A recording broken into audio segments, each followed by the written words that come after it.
اليوم بكل فرح وسرور دشنا هذا العمل، هذه الوحده الصناعيه المهمه بمعدات جديده عاليه التكنولوجيا في جامعات ولاد تايمه. هذا المنتوج هذا كنا تنستوردوه من الخارج بتكلفته وبعنائه ومشاكله. الحمد لله اليوم نستطيعوا نصنعوه من هنايا بايادي مغربيه ونصدروه للعالم وافريقيا بطبيعه الحال، ونحققوا اكتفاء الذاتي على المستوى الوطني. استثمار مهم 124 مليون ديال الدرهم في ولاد تايمه، هذا هو تيبشر بالخير. هذا هو الثقه ديال المستثمر محلي في الكفاءات المحليه.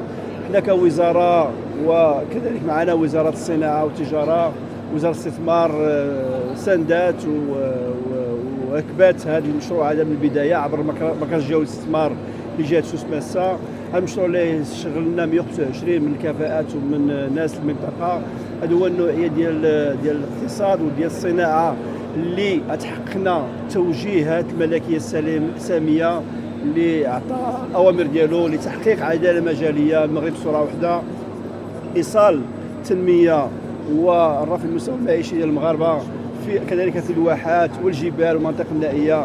هذا المشروع هذا يثلج القلب، مشروع يعني بمبادرات شخصيه لكن عنده واحد الاثر كبير على المنطقه.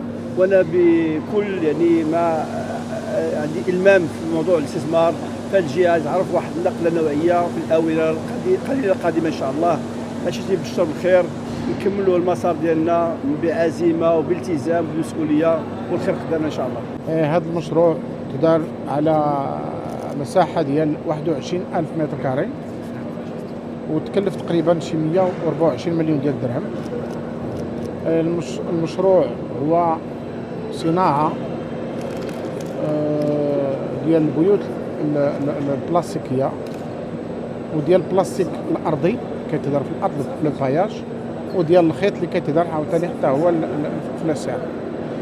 هاد المواد كنا كنجيبوهم من برا، كنا كنخلصوهم بالعمله الصعبه. الان جبنا لي ماشين برومييرمون اول مره يعني الاستعمال ديالها، تقنيه المانيه حديثه وجديده وبسواعد مغربيه. هما اللي غيصنعوا المنتوج ويكون قريب للفلاح هنا في المنطقه ديال تارودانت وديال شتوكا. ما بقاش نتسناو يجي من الاسبان ولا يجي من الايطالي ولا هذا، لان حنا فاش كنجيبوا بزاف هاد المواد حنا الحمد لله الان كل شيء حدانا، وكما قلت لكم بسواعد مغربيه وبتقنيه المانيه. لحد الان في هذه الوحده كاين 125 وحده، اغلبيه ديالهم من